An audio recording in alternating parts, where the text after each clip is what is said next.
ਸਤਿ ਸ਼੍ਰੀ ਅਕਾਲ ਜੀ। ਤੁਸੀਂ ਵੇਖ ਰਹੇ ਹੋ ਪੰਜਾਬ ਮੇਲ USA TV। ਮੈਂ ਹਾਂ ਸੰਜੀਵ ਯਸ਼ ਖੰਨਾ। ਤੁਹਾਡਾ ਸਾਰਿਆਂ ਦਾ ਸਵਾਗਤ NRI ਵਰਡ ਦੇ ਵਿੱਚ।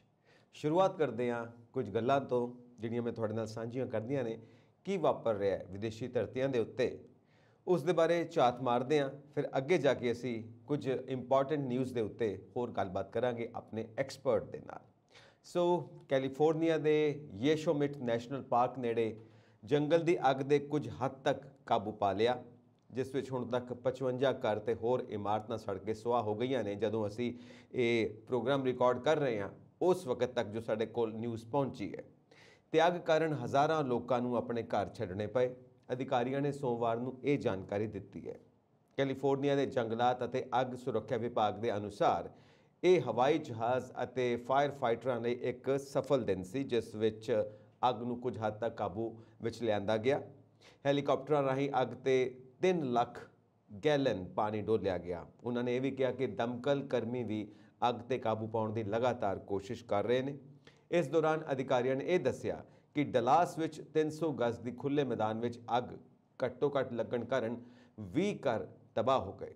ਬਾਲਚ ਸਪ੍ਰਿੰਗਸ ਦੇ ਫਾਇਰ ਮਾਰਸ਼ਲ ਸੀਨ ਡੇਵਿਸ ਨੇ ਕਿਹਾ ਕਿ ਅੱਗ ਇੱਕ ਖੁੱਲ੍ਹੇ ਮੈਦਾਨ ਵਿੱਚ ਕੱਟਣ ਵਾਲੀ ਮਸ਼ੀਨ ਦੀ ਵਰਤੋਂ ਕਰਦੇ ਸਮੇਂ ਇਸ ਦੇ ਬਲੇਡ ਵਿੱਚੋਂ ਨਿਕਲੀ ਇੱਕ ਚੰਗਿਆੜੀ ਕਰਨ ਲੱਗੀ। ਸੋ ਇੱਕ ਮਾਮੂਲੀ ਘਟਨਾ ਲੱਗਦੀ ਹੈ, ਪਰ ਇਸ ਮਾਮੂਲੀ ਘਟਨਾ ਨੇ ਜੋ ਵੱਡੇ ਨਤੀਜੇ ਸਾਡੇ ਸਾਹਮਣੇ ਲਿਆ ਕੇ ਰੱਖੇ ਨੇ, ਬੜੇ ਹੀ ਖਤਰਨਾਕ ਨੇ। ਡੇਵਿਸ ਨੇ ਵੀ ਦੱਸਿਆ ਕਿ ਅੱਗ ਤੇਜ਼ੀ ਨਾਲ ਫੈਲ ਗਈ ਤੇ ਇਸ ਤੇ ਕਾਬੂ ਪਾਉਣ ਤੋਂ ਪਹਿਲਾਂ 14 ਤੋਂ 20 ਘਰ ਇਸ ਦੀ ਲਪੇਟ ਵਿੱਚ ਆ ਗਏ। ਉਹਨਾਂ ਨੇ ਇਹ ਵੀ ਦੱਸਿਆ ਕਿ ਅਜੇ ਤੱਕ ਕਿਸੇ ਜਾਨੀ ਨੁਕਸਾਨ ਦੀ ਕੋਈ ਖਬਰ ਨਹੀਂ ਮਿਲੀ। ਸੋ ਇਹ ਤਾਂ ਹੈ ਜੋ ਕੈਲੀਫੋਰਨੀਆ ਦੇ ਵਿੱਚ ਅੱਗ ਲੱਗੀ। ਦੂਜੀ ਘਟਨਾ ਕੈਨੇਡਾ ਦੀ ਧਰਤੀ ਤੋਂ ਲਵਾਂਗੇ, ਜਿੱਥੇ ਪੋਪ ਫਰਾਂਸਿਸ ਆਏ ਨੇ ਤੇ ਉਹਨਾਂ ਨੇ ਕੁਝ ਅਜਿਹੀਆਂ ਗੱਲਾਂ ਕਹੀਆਂ ਜੋ ਗੌਰ ਕਰਨ ਦੇ ਲਾਇਕ ਨੇ। ਪੋਪ ਫਰਾਂਸਿਸ ਨੇ ਕੈਨੇਡਾ ਦੇ ਰਿਹਾਇਸ਼ੀ ਸਕੂਲਾਂ ਵਿੱਚ ਮੂਲ ਨਿਵਾਸੀਆਂ ਵਿਰੁੱਧ ਕੀਤੇ ਗਏ ਅਤਿਆਚਾਰਾਂ ਵਿੱਚ ਕੈਥੋਲਿਕ ਚਰਚ ਦੁਆਰਾ ਸਹਿਯੋਗ ਕੀਤੇ ਜਾਣ ਲਈ ਮੁਆਫੀ ਮੰਗੀ ਹੈ। ਪੋਪ ਨੇ ਕਿਹਾ ਕਿ ਈਸਾਈ ਭਾਈਚਾਰੇ ਵਿੱਚ ਮੂਲ ਨਿਵਾਸੀਆਂ ਨੂੰ ਜ਼ਬਰਦਸਤੀ ਸ਼ਾਮਿਲ ਕਰਨ ਨੇ ਉਹਨਾਂ ਦੀ ਸੰਸਕ੍ਰਿਤੀ ਨੂੰ ਤਬਾਹ ਕਰ ਦਿੱਤਾ ਹੈ। ਕਿ ਜਦੋਂ ਜ਼ਬਰਦਸਤੀ ਈਸਾਈ ਧਰਮ ਕਬੂਲ ਕਰਨ ਵਾਸਤੇ ਕਿਹਾ ਜਾਵੇ ਤਾਂ ਵਾਕਈ ਉਹਦੇ ਨਾਲ ਸੰਸਕ੍ਰਿਤੀ ਤਬਾਹ ਹੁੰਦੀ ਹੈ, ਜਿਸ ਨਾਲ ਉਹਨਾਂ ਨੂੰ ਆਪਣੇ ਪਰਿਵਾਰਾਂ ਤੋਂ ਵੱਖ ਹੋਣਾ ਪਿਆ। ਉਹਨਾਂ ਨੇ ਇਹ ਵੀ ਕਿਹਾ ਕਿ ਮੈਂ ਉਹਨਾਂ ਸਾਰੇ ਅਤਿਆਚਾਰਾਂ ਲਈ ਮੁਆਫੀ ਮੰਗਦਾ ਜੋ ਬਹੁਤ ਸਾਰੇ ਈਸਾਈਆਂ ਨੇ ਮੂਲ ਨਿਵਾਸੀਆਂ 'ਤੇ ਕੀਤੇ। ਤੇ ਪੋਪ ਫਰਾਂਸਿਸ ਨੇ ਰਿਹਾਇਸ਼ੀ ਸਕੂਲਾਂ ਵਿੱਚ ਜੋ ਮਿਸ਼ਨਰੀ ਨੇ ਉਹਨਾਂ ਨਾਲ ਹੋਏ ਦੁਰਵਿਵਹਾਰ ਲਈ ਸਥਾਨਕ ਭਾਈਚਾਰੇ ਤੋਂ ਮੁਆਫੀ ਮੰਗਣ ਲਈ ਕੈਨੇਡਾ ਨੂੰ ਐਤਵਾਰ ਨੂੰ ਇੱਕ ਇਤਿਹਾਸਿਕ ਦੌਰੇ ਵਜੋਂ ਨਵਾਜ਼ਿਆ। ਇਸ ਨੂੰ ਕੈਥੋਲਿਕ ਚਰਚ ਦੇ ਨੇਟਿਵ ਕਮਿਊਨਿਟੀ ਨਾਲ ਮੇਲ ਮਿਲਾਪ ਕਰਨ ਤੇ ਉਹਨਾਂ ਨੂੰ ਸਮੇਂ ਦੇ ਸਦਮੇ ਤੋਂ ਉਭਾਰਨ ਵਿੱਚ ਕਾਫੀ ਮਦਦ ਮਿਲੇਗੀ। ਇੱਕ ਪੋਜ਼ੀਟਿਵ ਸਟੈਪ ਅਸੀਂ ਕਹਿ ਸਕਦੇ ਹਾਂ ਕਿ ਜਿਹਨੂੰ ਆਪਾਂ ਕਹਿੰਦੇ ਹਾਂ ਨਾ ਕਿ ਜ਼ਖਮਾਂ ਉੱਤੇ ਮਰਹਮ ਲਗਾਉਣਾ। ਤਾਂ ਕੈਨੇਡੀਅਨ ਸਰਕਾਰ ਨੇ ਵੀ ਸਵੀਕਾਰ ਕੀਤਾ ਕਿ 19ਵੀਂ ਸਦੀ ਤੋਂ 1970 ਦੇ ਦਹਾਕੇ ਤੱਕ ਸਰਕਾਰੀ ਫੰਡ ਪ੍ਰਾਪਤ ਈਸਾਈ ਸਕੂਲਾਂ ਵਿੱਚ ਸਰੀਰਕ ਅਤੇ ਜਿਨਸੀ ਸ਼ੋਸ਼ਣ ਵੱਡੇ ਪੈਮਾਨੇ 'ਤੇ ਕੀਤਾ ਗਿਆ। ਤੇ ਇੱਕ ਅੰਕੜੇ ਦੇ ਮੁਤਾਬਿਕ ਲਗਭਗ 1.5 ਲੱਖ ਮੂਲ ਨਿਵਾਸੀ ਬੱਚਿਆਂ ਨੂੰ ਉਹਨਾਂ ਦੇ ਪਰਿਵਾਰਾਂ ਤੋਂ ਦੂਰ ਲਿਜਾਂਦਾ ਗਿਆ, ਉਹਨਾਂ ਦੇ ਘਰਾਂ ਤੋਂ, ਮੂਲ ਭਾਸ਼ਾਵਾਂ ਤੋਂ, ਸੱਭਿਆਚਾਰ ਤੋਂ ਦੂਰ ਕਰਨ ਦੀ ਕੋਸ਼ਿਸ਼ ਕੀਤੀ ਗਈ ਤੇ ਕੈਨੇਡਾ ਦੇ ਈਸਾਈ ਭਾਈਚਾਰੇ ਵਿੱਚ ਵਸਣ ਲਈ ਮਜਬੂਰ ਕੀਤਾ ਗਿਆ। ਜਦੋਂ ਅਸੀਂ ਹਿਊਮਨ ਹਿਸਟਰੀ ਦੇਖਦੇ ਹਾਂ ਤੇ ਉਹਦੇ ਵਿੱਚ ਸੰਸਾਰ ਦੀਆਂ ਵੱਖ-ਵੱਖ ਧਰਤੀਆਂ 'ਤੇ ਅਜਿਹੇ ਕੰਮ ਵੇਖਣ ਨੂੰ ਮਿਲਦੇ ਨੇ ਜਿੱਥੇ ਇੱਕ ਧਰਮ ਦੇ ਲੋਕਾਂ ਨੇ ਦੂਜੇ ਧਰਮ ਦੇ ਲੋਕਾਂ ਨੂੰ ਜ਼ਬਰਦਸਤੀ ਆਪਣੇ ਧਰਮ ਦੇ ਵਿੱਚ ਸ਼ਾਮਿਲ ਕਰਵਾਉਣ ਦੀ ਕੋਸ਼ਿਸ਼ ਕੀਤੀ। ਭਾਰਤ ਦੀ ਧਰਤੀ 'ਤੇ ਵੀ ਅਜਿਹੀਆਂ ਮਿਸਾਲਾਂ ਮਿਲ ਜਾਣਗੀਆਂ।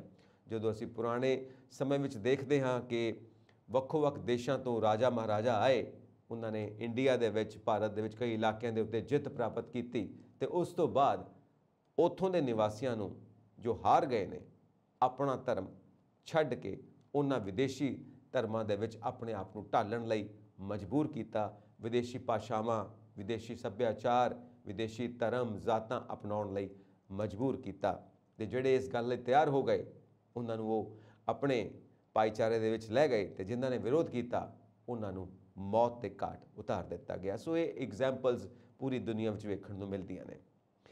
ਅਗਲੀ ਗੱਲ ਅਸੀਂ ਕਰਾਂਗੇ ਜੋ ਬ੍ਰਿਟੇਨ ਦੀ ਧਰਤੀ ਤੋਂ ਪ੍ਰਧਾਨ ਮੰਤਰੀ ਅਹੁਦੇ ਦੇ ਦਾਅਵੇਦਾਰ ਰਿਸ਼ੀ ਸੁਨਕ ਅਤੇ ਲਿਜ਼ ਟਰਸ ਨੇ सोमवार देर रात BBC ਟੈਲੀਵਿਜ਼ਨ ਤੇ ਆਪਣੀ ਪਹਿਲੀ ਬਹਿਸ ਕੀਤੀ। ਸਾਬਕਾ ਵਿੱਤ ਮੰਤਰੀ ਸੁਨਕ ਅਤੇ ਵਿਦੇਸ਼ ਮੰਤਰੀ ਲਿਜ਼ ਟਰਸ ਭਾਰਤੀ ਸਮੇਂ ਅਨੁਸਾਰ ਰਾਤ 1:30 ਤੇ ਆਮੋ ਸਾਹਮਣੇ ਹੋਏ ਤੇ ਉਹਨਾਂ ਦੀ ਡਿਬੇਟ ਸ਼ੁਰੂ ਹੋਈ।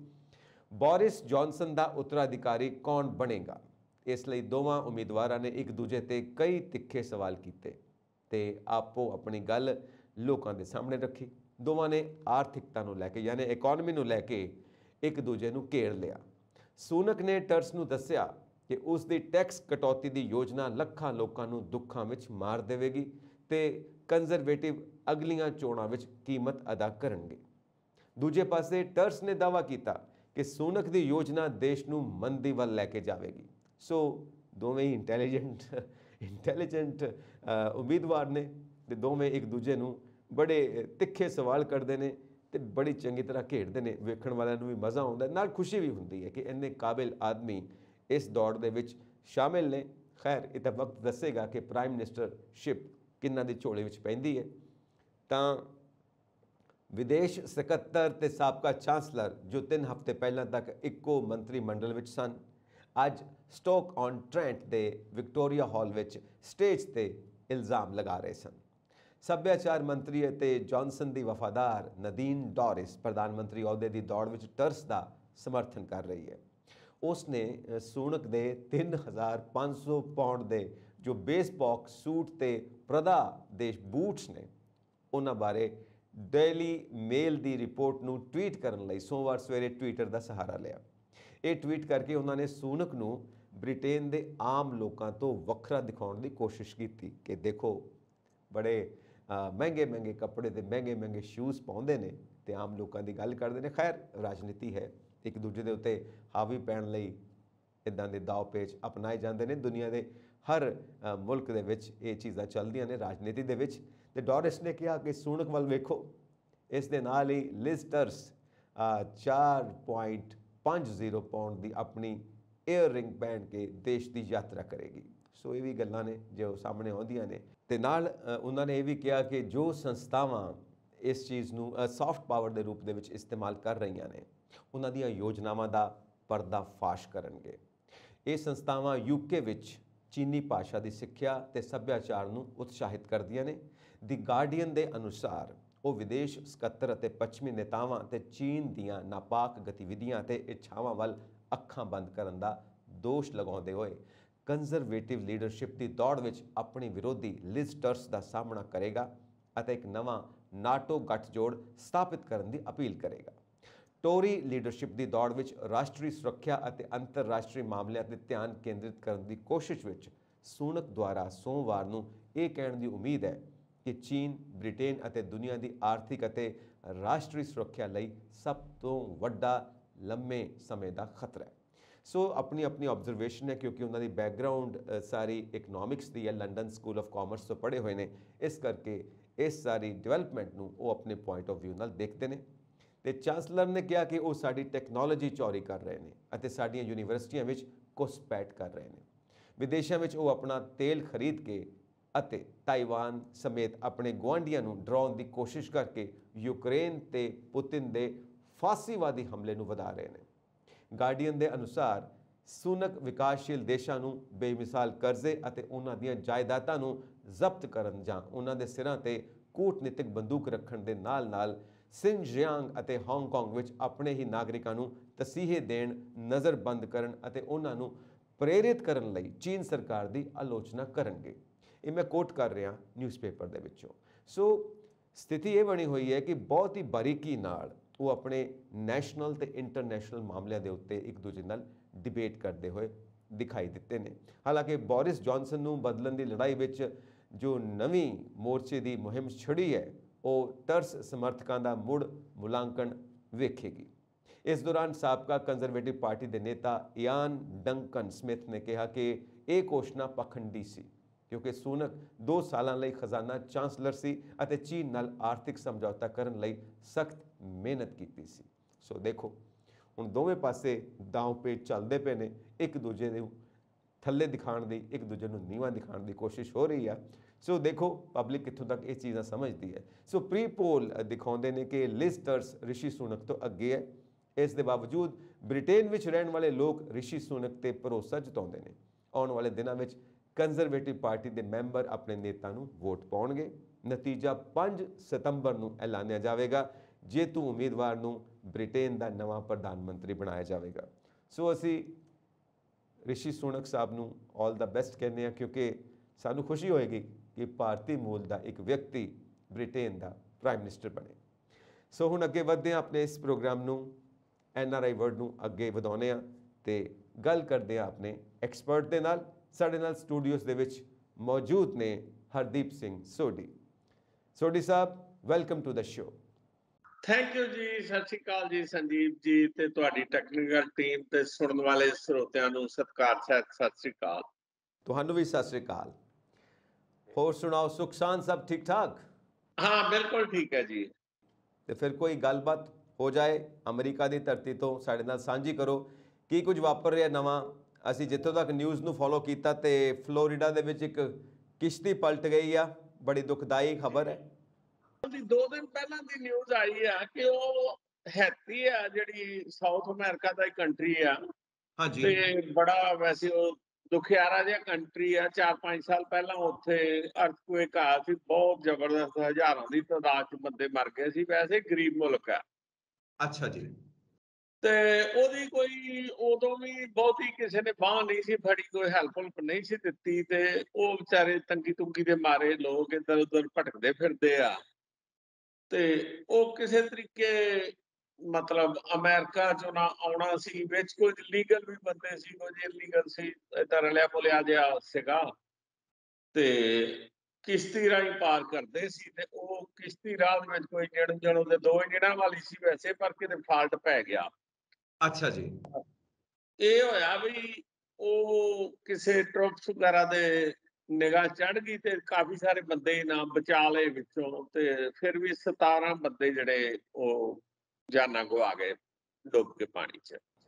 ਇਹ ਵੈਸੇ ਕੀ ਪਤਾ ਲੱਗਾ ਕਿ ਕੋਈ ਜਿਵੇਂ ਹਿਊਮਨ ਸਮਗਲਿੰਗ ਹੁੰਦੀ ਹੈ, ਤਸਕਰੀ ਹੁੰਦੀ ਹੈ ਇਨਸਾਨਾਂ ਦੀ, ਡੋਂਕੀ ਵਗੈਰਾ ਲਗਾਉਂਦੇ ਨੇ? Kind of. ਹਾਂ। ਤੇ ਗਵਰਨਮੈਂਟ ਦਾ ਕੀ ਸਟੈਂਡ ਹੈ? ਇਸ ਤਰ੍ਹਾਂ ਨਾ ਵੀ ਪੂਰੇ ਦੇ ਪੂਰੇ ਉਹ ਬੰਦੇ ਨਹੀਂ ਸੀ ਲਿਆਏ ਜਾ ਰਹੇ। ਕੁਝ ਬੰਦੇ ਜਿਵੇਂ ਪਹਿਲਾਂ ਉਹਨਾਂ ਦੇ ਡੈਪੂਟੇਸ਼ਨ ਚਾਰਜ ਲੱਗੇ ਹੋਏ ਸੀ, ਕੁਝ ਲੁਕ ਛਿਪ ਕੇ ਰਹਿ ਰਹੇ ਸੀ, ਕੁਝ ਲੀਗਲ ਵੀ ਸੀ, ਕੁਝ ਉਹਨਾਂ ਦੀ ਆੜ ਦੇ ਵਿੱਚ ਇਲੀਗਲ ਵੀ ਸੀ। ਮਤਲਬ ਰਲਿਆ ਮਿਲਿਆ ਜਿਹਾ ਇਨਸੀਡੈਂਟ ਸੀਗਾ ਇਹ। ਅੱਛਾ ਜੀ। ਤੇ ਗਵਰਨਮੈਂਟ ਦਾ ਕੀ ਸਟੈਂਡ ਹੈ ਇਹਦੇ ਉੱਤੇ? ਗਵਰਨਮੈਂਟ ਦਾ ਕੋਈ ਜ਼ਿਆਦਾ ਨਹੀਂ ਹੈਗਾ, ਕਿਉਂਕਿ ਮਤਲਬ ਮੈਜ਼ ਐਕਸੀਡੈਂਟ ਹੀ ਆ ਇਹਨੂੰ ਕਹਿ ਸਕਦੇ। ਜਿਵੇਂ ਉਹ ਟਰੱਕ ਦੇ ਵਿੱਚ ਬੰਦੇ ਲਿਆਂਦੇ ਸੀ, ਉਹ ਟਰੱਕ ਬੰਦ ਸੀ, ਉਹਦੀ ਪੂਰੀਆਂ ਸੇਵਾਵਾਂ ਨਹੀਂ ਸੀ ਹੈਗੀਆਂ। ਹਾਂਜੀ। ਤੇ ਗਵਰਨਮੈਂਟ ਸਖਤ ਸੀ, ਪਰ ਇਹਦੇ ਤੇ ਕੋਈ ਬਹੁਤ ਜ਼ਿਆਦਾ ਗਵਰਨਮੈਂਟ ਨੇ ਉਹ ਨਹੀਂ ਹਿਲਜੁਲ ਵਿਖਾਈ। ਅੱਛਾ ਜੀ। ਸੋ ਇਸ ਘਟਨਾ ਤੋਂ ਜਿਹੜੀ ਆਊਟਕਮ ਹੈ ਉਹ ਆਪਾਂ ਕੀ ਲੈ ਸਕਦੇ ਹਾਂ ਕਿ ਘਟਨਾ ਕੀ ਹੈ, ਕਿਸ ਪਾਸੇ ਇਸ਼ਾਰਾ? ਜੇ ਸਿਰਫ ਐਕਸੀਡੈਂਟ ਹੈ ਫਿਰ ਇਹ ਨਿਊਜ਼ ਕਿਉਂ ਹੈ? ਨਹੀਂ, ਨਿਊਜ਼ ਤਾਂ ਹੁਣ 17 ਬੰਦੇ ਇਕੱਠੇ ਮਰ ਜਾਣੇ ਨਿਊਜ਼ ਤੇ ਹੈ ਹੀ ਆ। ਔਰ ਉਹ ਐਂਟਰ ਇਲੀਗਲ ਢੰਗ ਨਾਲ ਕਰ ਰਹੀ ਸੀ, ਇਹ ਵੀ ਆ। ਮਤਲਬ ਜਿਹੜੀ ਜੀ ਇੰਪੋਰਟੈਂਟ ਚੀਜ਼ ਇਹ ਹੈ ਕਿ ਇਲੀਗਲ ਢੰਗ ਦੇ ਨਾਲ ਐਂਟਰ ਕਰ ਰਹੇ ਸੀ। ਇਹਦਾ ਮਤਲਬ ਇਹ ਹੈ ਕਿ ਇਹਦੇ ਪਿੱਛੇ 17 ਬੰਦੇ ਜੋ ਮਰੇ ਨੇ, ਜਿੱਦਾਂ ਆਪਾਂ ਪਹਿਲਾਂ ਵੀ ਘਟਨਾਵਾਂ ਦੇਖੀਆਂ ਨੇ, ਕਈ ਲੋਕ ਗਲਤ ਤਰੀਕੇ ਨਾਲ ਵੜਨਾ ਚਾਹੁੰਦੇ ਨੇ ਦੂਸਰੀ ਕੰਟਰੀਜ਼ ਦੇ ਵਿੱਚ। ਇਹੀ ਚੀਜ਼ ਸੇਮ ਚੀਜ਼ ਰਿਪੀਟ ਹੋ ਰਹੀ ਆ।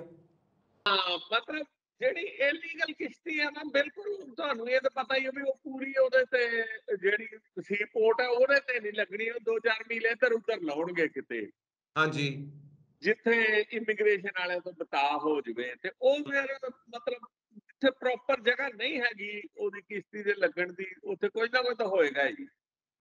ਜੀ ਸੋਢੀ ਸਾਹਿਬ, ਵੈਸੇ ਇੱਕ ਚੀਜ਼ ਹੈ ਕਿ ਜਦੋਂ ਇਲੀਗਲ ਐਂਟਰੀ ਮਿਲਦੀ ਹੈ ਉਸ ਤੋਂ ਬਾਅਦ ਅਸੀਂ ਦੇਖਦੇ ਹਾਂ ਕਿ ਫਿਰ ਉੱਥੇ ਆ ਕੇ ਇੱਕ ਰਾਜਨੀਤਿਕ ਸ਼ਰਨ ਲੈ ਲੈਂਦੇ ਨੇ, ਫਿਰ ਕਾਨੂੰਨ ਦਾ ਸਹਾਰਾ ਲੈ ਕੇ ਹੌਲੀ ਹੌਲੀ ਪ੍ਰੋਸੈਸ ਚੱਲਦਾ ਰਹਿੰਦਾ ਹੈ। ਮੀਨਵਾਈਲ ਵਰਕ ਪਰਮਿਟ ਵੀ ਮਿਲ ਜਾਂਦਾ ਹੈ, ਫਿਰ ਹੌਲੀ ਹੌਲੀ ਸੈਟਲ ਹੋਣ ਲੱਗ ਪੈਂਦੇ ਨੇ। ਤੁਹਾਨੂੰ ਨਹੀਂ ਲੱਗਦਾ ਕਿ ਲੋਕਾਂ ਨੇ ਇੱਕ ਤਰੀਕਾ ਹੀ ਬਣਾ ਲਿਆ ਕਿ ਇਸ ਤਰ੍ਹਾਂ ਅਸੀਂ ਐਂਟਰ ਕਰ ਸਕਦੇ ਹਾਂ, ਉਸ ਤੋਂ ਬਾਅਦ ਸਭ ਕੁਝ ਤਾਂ ਸਹੀ ਹੋ ਹੀ ਜਾਣਾ?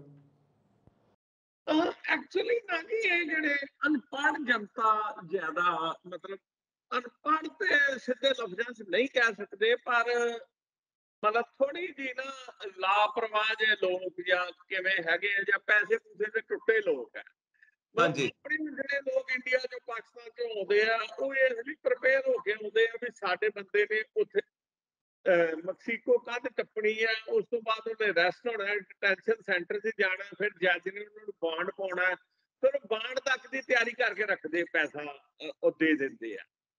ਇਹ ਜਿਹੜੇ ਵਿਚਾਰੇ ਗਰੀਬੀ ਦੇ ਗੁਰਬਤ ਦੇ ਮਾਰੇ ਹੁੰਦੇ ਆ, ਇਹਨਾਂ ਨੂੰ ਬਾਂਡ ਬੂੰਡ ਜੋਗੇ ਤੇ ਇਹਨਾਂ ਕੋਲ ਈਵਨ ਵਕੀਲ ਕਰਨ ਜੋਗੇ ਪੈਸੇ ਵੀ ਨਹੀਂ ਹੁੰਦੇ। हाँ जी। ਇਹ ਲੋਕ ਆ ਕੇ ਬਹੁਤੇ ਕੇਸ ਕੂਸ 'ਚ ਨਹੀਂ ਪੈਂਦੇ, ਕੋਈ ਮਤਲਬ 10-20 ਚੋਂ ਇੱਕ ਬੰਦਾ ਕੇਸ ਕਰ ਦਵੇ ਜਿਹਦੇ ਕੋਲ ਪੈਸੇ ਪੂਸੇ ਹੋਣ, ਜਾਂ ਇੱਥੇ ਉਹਦਾ ਕੋਈ ਬੰਦਾ ਹੋਵੇ ਤੇ ਉਹਦੀ ਬਾਂਹ ਫੜ ਲਵੇ हाँ जी। ਤੇ ਉਹ ਮਤਲਬ ਅਰੈਸਟ ਹੋ ਕੇ ਤੇ ਅਸਾਈਲਮ ਲੈ ਲੈਂਦੇ ਆ। ਬਹੁਤੇ ਉਦਾਂ ਹੀ 2-4 ਸਾਲ ਲਾਏ, ਫਿਰ ਚਲੇ ਗਏ, ਫਿਰ ਆ ਗਏ, ਫਿਰ ਚਲੇ ਗਏ। ਮਤਲਬ ਇਹਨਾਂ ਦਾ ਆਵਾਜਾਈ ਬਣੀ ਹੀ ਰਹਿੰਦੀ ਆ।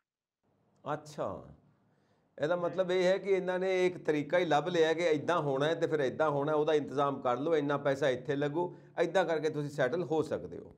ਹਾਂ, 2 ਨੰਬਰ 'ਚ ਕੰਮ ਕਰੀ ਜਾਂਦੇ ਆ, ਖੇਤਾਂ ਖੂਤਾਂ 'ਚ ਕਰੀ ਜਾਂਦੇ ਆ, ਜਿੱਥੇ ਆਮ ਜਿਹੜੀ ਪੱਕੀ ਲੇਬਰ ਹੈ $20 'ਚ ਨਹੀਂ ਮਿਲਦੀ, ਉੱਥੇ 8-10 'ਚ ਵੀ ਕੰਮ ਕਰੀ ਜਾਂਦੇ ਆ। ਕਿਉਂਕਿ ਲੋੜ ਹੈ। ਲੋੜ ਆ, ਮਤਲਬ ਹੁਣ ਇਹਨਾਂ ਨੂੰ ਵੀ ਬੰਦਿਆਂ ਦੀ ਲੋੜ ਆ, ਜਿਹੜਾ ਇੰਡਸਟਰੀਅਲਿਸਟ ਆ ਜਾਂ ਜਿਹੜਾ ਮਤਲਬ ਖੇਤਾਂ 'ਚ ਕੰਮ ਕਰਾਉਣ ਵਾਲਾ, ਉਹ ਬੰਦਾ ਜਿਹੜਾ ਉਹ ਇਹੋ ਜਿਹੀ ਲੇਬਰ ਲੱਭਦਾ। ਹੁਣ ਜਿੱਦਾਂ ਟਰਾਂਸਪੋਰਟ ਦੇ ਉੱਤੇ ਟਰੱਕ ਤੇ ਡਰਾਈਵਰ ਟੈਕਸੀ ਆ, ਉਹਨਾਂ ਲੋਕਾਂ ਨੂੰ ਤਾਂ ਲੀਗਲ ਪੇਪਰ ਹੋਣਗੇ ਤੇ ਲਾਇਸੈਂਸ ਮਿਲੂਗਾ। ਤੇ ਇਹ ਜਿਹੜੀ ਆ ਖੇਤਾਂ ਖੂਤਾਂ 'ਚ ਇਹ ਲੇਬਰ ਜਿਹੜੀ ਆ ਖੱਪ ਜਾਂਦੀ ਆ। ਇਹਦੇ 'ਚ ਇੱਕ ਸਵਾਲ ਆਉਂਦਾ ਕਿ ਗਵਰਨਮੈਂਟ ਨੂੰ ਜਦੋਂ ਪਤਾ ਹੈ, ਜਦੋਂ ਲੋਕਾਂ ਨੂੰ ਪਤਾ ਤਾਂ ਫਿਰ ਗਵਰਨਮੈਂਟ ਨੂੰ ਵੀ ਪਤਾ ਹੈ। ਜਦੋਂ ਗਵਰਨਮੈਂਟ ਨੂੰ ਪਤਾ ਤੇ ਫਿਰ ਉਹ ਇਦਾਂ ਦੇ ਲੀਗਲ ਸਟੈਪ ਕਿਉਂ ਨਹੀਂ ਲੈਂਦੀ ਕਿ ਇਸ ਚੀਜ਼ ਨੂੰ ਰੋਕਥਾਮ ਕੀਤੀ ਜਾਵੇ, ਕਿ ਵਾਕਈ ਜੇ ਗਵਰਨਮੈਂਟ ਚਾਹੁੰਦੀ ਹੈ ਕਿ ਉਹਨਾਂ ਦੀ ਕੰਟਰੀ ਦੇ ਵਿੱਚ ਇਲੀਗਲ ਮਾਈਗ੍ਰੈਂਟਸ ਨਾ ਆਉਣ। ਵੇਖੋ ਫਿਰ ਇਹਨਾਂ ਲੇਬਰ ਕਿੱਥੋਂ ਦੇਣੀ ਆ? ਹੁਣ 4-5 ਸਾਲ ਤੋਂ ਮਤਲਬ ਇੱਕ ਜਦੋਂ ਤੋਂ ਕਰੋਨਾ ਆਇਆ, ਕਰੋਨਾ ਆਉਣ ਤੋਂ ਸਾਲ ਕੁ ਪਹਿਲਾਂ ਤੋਂ ਇੱਕ ਇੱਥੇ ਇੱਕ ਨਵਾਂ ਟ੍ਰੈਂਡ ਸ਼ੁਰੂ ਹੋਇਆ ਸੀ। ਹਾਂਜੀ। ਇੱਥੇ ਮਤਲਬ ਇੰਡੀਆ ਦੇ ਵਿੱਚ ਆਪਾਂ ਰਿਟਾਇਰ ਬੰਦਾ ਉਹਨੂੰ ਕਹਿੰਦੇ ਆ ਨਾ ਜਿਹੜਾ ਗਵਰਨਮੈਂਟ ਦੇ ਜਾਬ ਤੇ ਹੋਵੇ, ਜਿਹੜਾ ਬਿਜ਼ਨਸਮੈਨ ਹੈ, ਇੰਡਸਟਰੀਅਲਿਸਟ ਹੈ, ਡਰਾਈਵਰ ਹੈ, ਕਿਸਾਨ ਹੈ, ਉਹਨੂੰ ਤੇ ਆਪਾਂ ਰਿਟਾਇਰ ਇੱਥੇ ਇੰਡੀਆ 'ਚ ਕਰਦੇ ਹੀ ਨਹੀਂ ਨਾ, ਭਾਵੇਂ 100 ਸਾਲ ਦਾ ਹੋ ਜਾਵੇ। ਹਾਂਜੀ। ਇੱਥੇ ਮਤਲਬ 66 ਈਅਰ, ਮਤਲਬ 66 ਸਾਲ ਰਿਟਾਇਰਮੈਂਟ ਏਜ ਆ। ਜੀ। ਭਾਵੇਂ ਤੁਸੀਂ ਖੇਤੀ ਕਰਦੇ ਹੋ, ਭਾਵੇਂ ਖੇਤ ਮਜ਼ਦੂਰੀ ਕਰਦੇ ਹੋ, ਭਾਵੇਂ ਟੈਕਸੀ ਚਲਾਉਂਦੇ ਹੋ, ਭਾਵੇਂ ਟਰੱਕ ਡਰਾਈਵਰ ਹੋ, ਕੁਝ ਵੀ ਕਰਦੇ ਹੋ, ਤੁਸੀਂ ਆਪਣੀ ਇਨਕਮ ਟੈਕਸ ਦੀ ਰਿਟਰਨ 15 ਅਪ੍ਰੈਲ ਤੋਂ ਬਾਅਦ ਭਰਨੀ ਆ। ਹਾਂਜੀ। ਉਹਦੇ ਅਕੋਰਡਿੰਗ ਇਹਨਾਂ ਤੁਹਾਨੂੰ ਫਿਰ ਮੈਡੀਕਲ ਸਹੂਲਤਾਂ ਦੇਣੀਆਂ, ਬਾਕੀ ਜੋ ਕੁਝ ਤੁਹਾਡਾ ਹੈਗਾ ਦੇਣਾ ਹੈ। ਫਿਰ ਤੁਸੀਂ ਆਪਣੀ ਪਾਲਿਸੀ ਲੈਣੀ ਆ, ਜਿੱਦਾਂ ਓਬਾਮਾ ਕੇਅਰ ਲੈ ਲਈ, ਕਿਸੇ ਨੇ ਕੋਈ ਲੈ ਲਈ, ਕਿਸੇ ਨੇ ਹੈਲਥ ਕੇਅਰ ਲੈ ਲਈ, ਮਤਲਬ ਉਹ ਹੁੰਦੀ ਆ। ਜਿਸ ਵੇਲੇ ਉਹ ਬੰਦਾ ਰਿਟਾਇਰ ਹੋ ਜਾਂਦਾ ਹੈ, ਫਿਰ ਉਹਨੂੰ social security the as a social security ਉਹਨੂੰ ਪੈਨਸ਼ਨ ਮਿਲਣ ਲੱਗ ਪੈਂਦੀ ਹੈ, ਪਲੱਸ ਉਹਦਾ ਮੈਡੀਕਲ ਫ੍ਰੀ ਹੋ ਜਾਂਦਾ। ਜੀ ਜੀ। ਜਿਹੜਾ ਬੰਦਾ ਰਿਟਾਇਰ ਹੋ ਜਾਏ ਉਹ ਸਗੋਂ ਗਵਰਨਮੈਂਟ ਦੇ ਉੱਤੇ ਇੱਕ ਹਿਸਾਬ ਨਾਲ ਭਾਰ ਪੈ ਜਾਂਦਾ। ਹਾਂਜੀ। ਤੇ ਹੁਣ 4-5 ਸਾਲ ਤੋਂ ਐਸਾ ਹੋਇਆ ਵੀ 66 ਸਾਲ ਤੋਂ ਉੱਤੇ ਵਾਲਾ ਬੰਦਾ ਇੱਥੇ ਕੰਮ ਹੀ ਨਹੀਂ ਕਰਦਾ। ਜੀ। ਮਤਲਬ 90 ਮੋਰ ਦੈਨ 90% ਜਿਹੜੀ ਪਾਪੂਲੇਸ਼ਨ ਹੈ ਆਫਟਰ ਰਿਟਾਇਰਮੈਂਟ ਉਹ ਕੰਮ ਛੱਡ ਗਈ। ਉਹ ਕਹਿੰਦੀ ਵੀ ਸਾਨੂੰ ਕੰਮ ਕੀਤਿਆਂ ਵੀ ਉਹਦੇ ਪੈਸੇ ਮਿਲਣੇ, ਉਦਾਂ ਵੀ ਉਹਦੇ ਕਿ ਮਿਲ ਜਾਣੇ ਆ। ਅੱਛਾ ਅੱਛਾ, ਇਹ ਸਾਰਾ ਸੋਸ਼ਲ ਉਹਦੇ ਸਟਰਕਚਰ। ਕਰਕੇ ਲੇਬਰ ਦੀ ਬੜੀ ਪ੍ਰੋਬਲਮ ਹੈ ਤੇ ਇਸ ਕਰਕੇ ਇਹ ਗਵਰਨਮੈਂਟ ਥੋੜੀਆਂ ਅੱਖਾਂ ਬੰਦ ਕਰ ਲੈਂਦੀ ਹੈ ਵੀ ਚਲੋ ਆ ਗਏ ਤੇ ਆ ਗਏ, ਚਲੇ ਗਏ ਤੇ ਚਲੇ ਗਏ।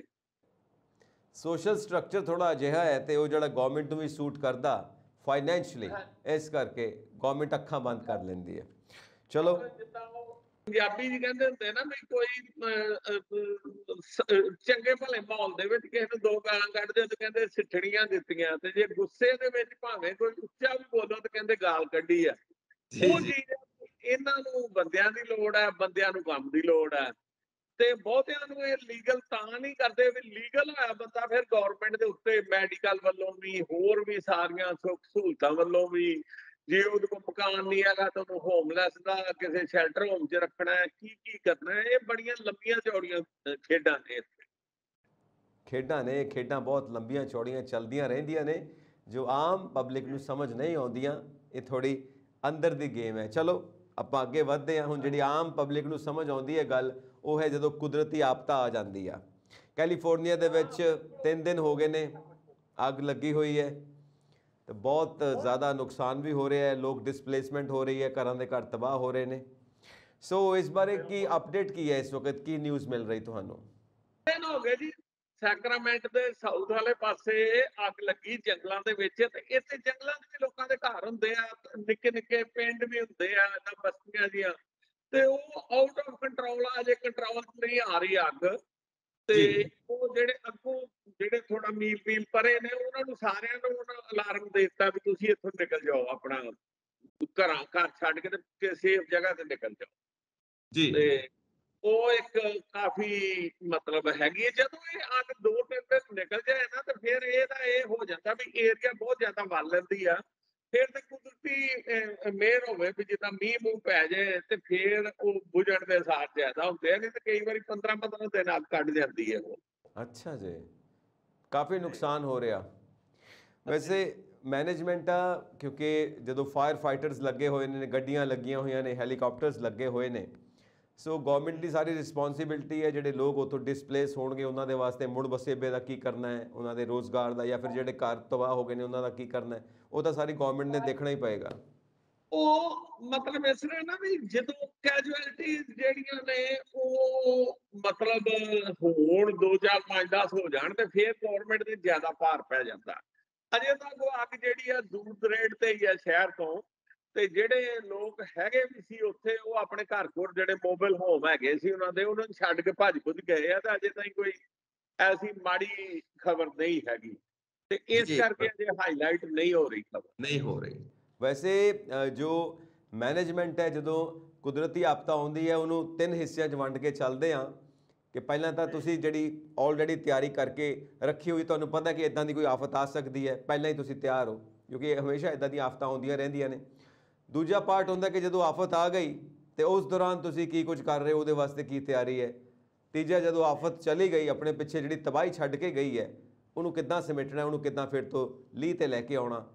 ਇਹ ਤਿੰਨਾਂ ਖੇਤਰਾਂ ਦੇ ਵਿੱਚ ਅਮਰੀਕਾ ਦਾ ਜੋ ਐਡਮਿਨਿਸਟ੍ਰੇਸ਼ਨ ਆ ਬਿਲਕੁਲ ਸਟਰੋਂਗ ਹੈ, ਐਵਰੀਬਾਡੀ ਨੋਜ਼ ਇਟ।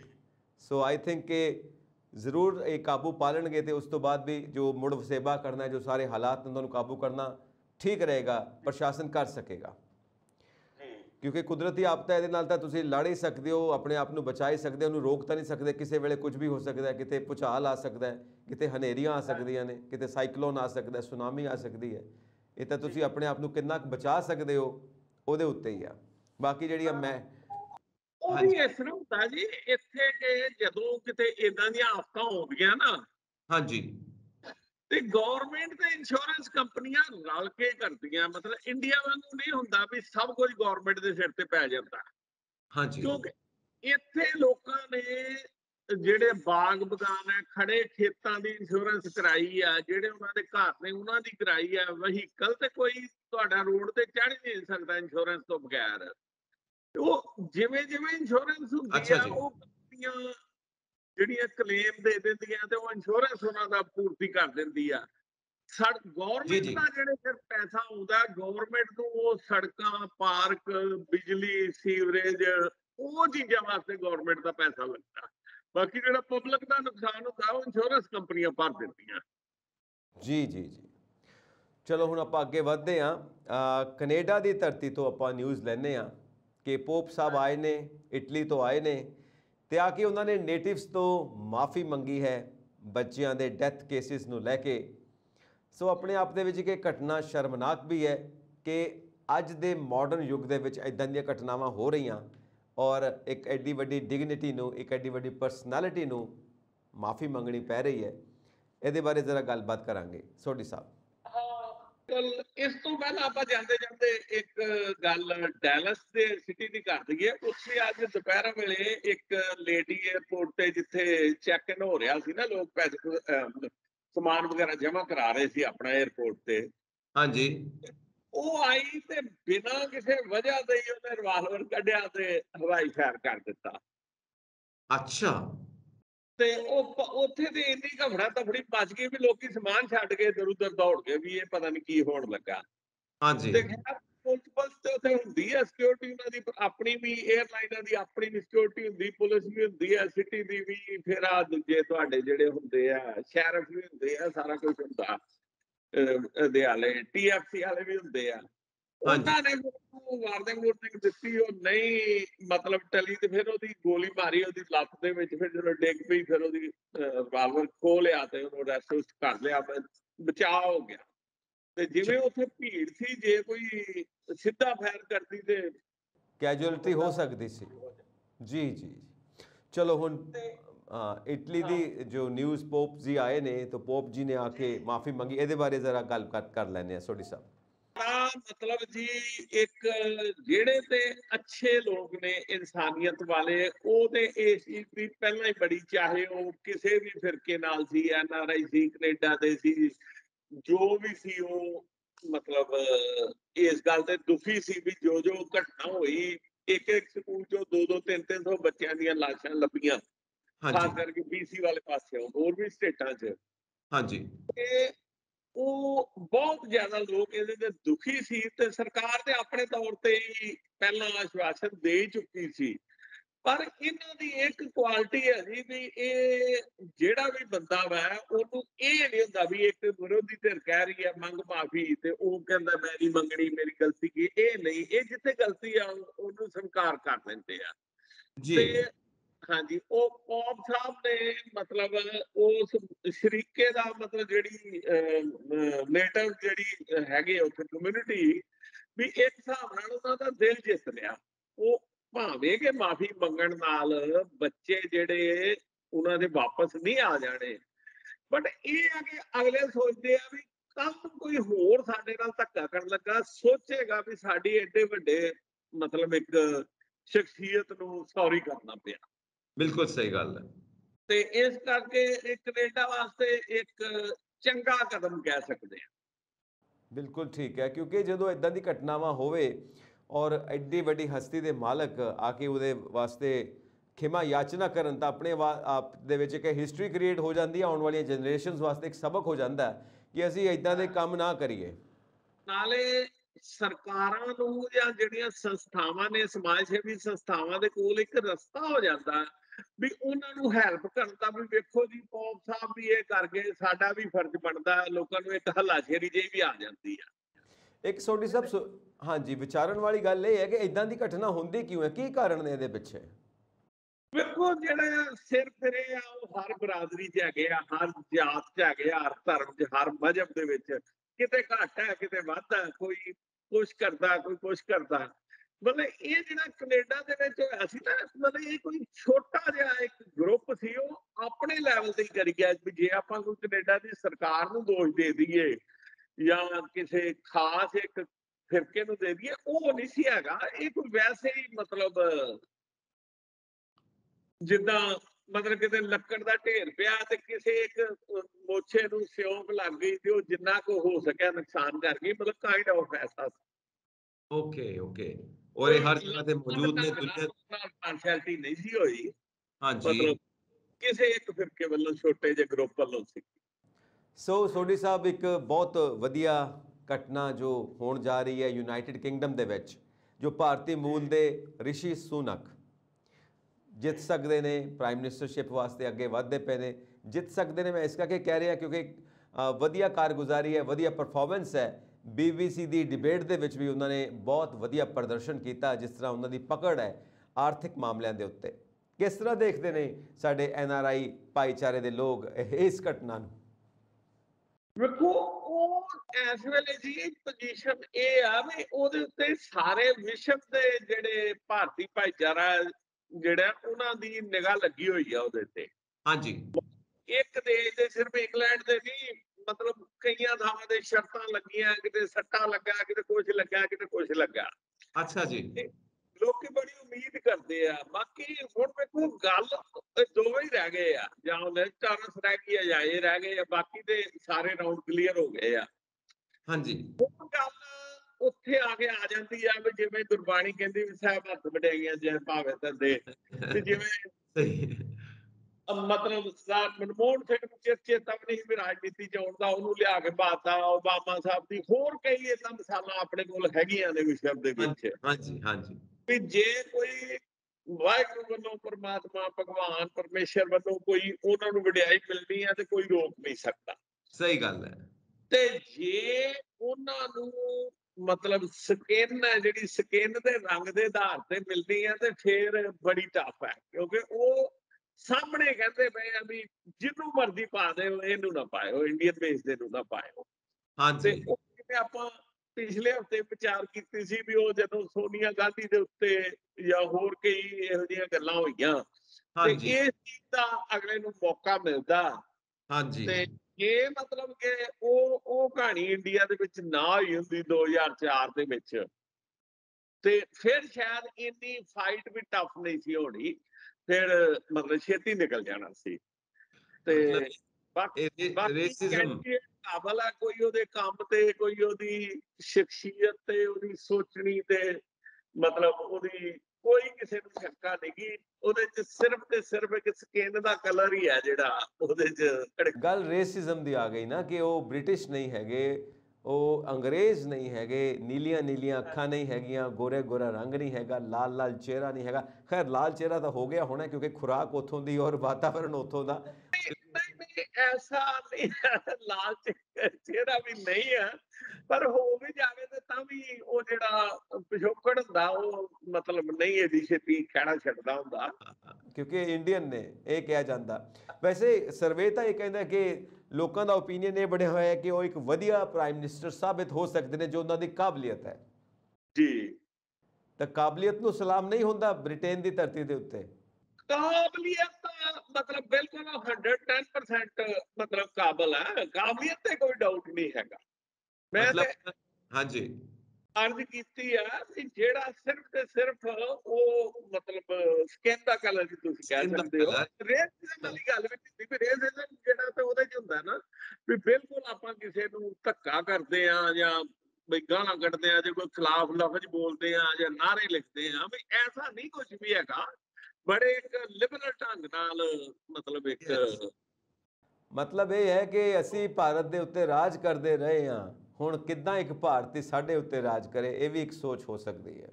ਹਾਂ, ਇਹ ਵੀ ਹੁੰਦੀ ਹੈ। ਹਾਂਜੀ, ਚਲੋ ਅੱਗੇ ਵਧੀਏ। ਪ੍ਰੈਜ਼ੀਡੈਂਟ ਨਵੇਂ ਮਿਲੇ ਨੇ ਭਾਰਤ ਨੂੰ, ਦ੍ਰੋਪਦੀ ਮੁਰਮੂ। ਵਧਾਈਆਂ ਜੀ। ਐਜ਼ ਏ ਪ੍ਰੈਜ਼ੀਡੈਂਟ 15ਵੇਂ ਤੇ ਲੇਡੀ ਦੇ ਤੌਰ ਤੇ ਸੈਕੰਡ, ਤੇ ਜੇ ਆਦਿਵਾਸੀਆਂ ਦੇ ਵਿਖੇ ਤੇ ਪਹਿਲੇ। ਹਾਂਜੀ ਹਾਂਜੀ ਹਾਂਜੀ, ਤੇ ਇਹ ਤਿੰਨ ਸਟੈਪ ਨੇ। 3 ਸਟੈਪ ਨੇ। ਸੋ ਕਿੱਦਾਂ ਦਾ ਉੱਥੇ ਗਤੀਵਿਧੀਆਂ ਦਾ ਦੌਰ ਹੈ, ਕਿੱਦਾਂ ਦੇ ਵਿਚਾਰ ਵਟਾਂਦਰੇ ਨੇ NRI ਦੀ ਧਰਤੀ ਦੇ ਉੱਤੇ ਇਸ ਘਟਨਾ ਨੂੰ ਲੈ ਕੇ? ਤੁਹਾਡੀ ਕੀ ਆਬਜ਼ਰਵੇਸ਼ਨ ਰਹੀ?